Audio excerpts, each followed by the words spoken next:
no, one person who is a persistent critic of mine, who's also the guy who criticized me for the comment I made at the RJC in Las Vegas.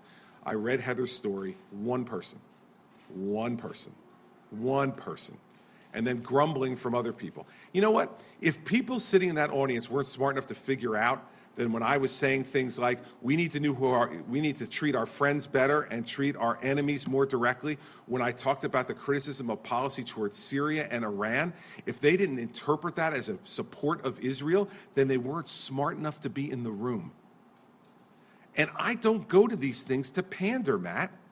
And so I'm not one of these politicians who's going to go to a Jewish group and count how many times I say the word Israel. And usually it's love Israel, right?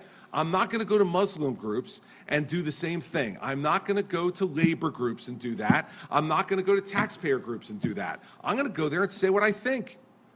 And if somebody's going to be critical of the fact that I didn't say Israel in a 16-minute speech, even though I talked about a more robust, direct foreign policy that actually allows our friends to feel a sense of security and allows our enemies to understand that if you mess with our friends, we're going to take you on, and also says that if you draw a red line, you should enforce it, Mr. President.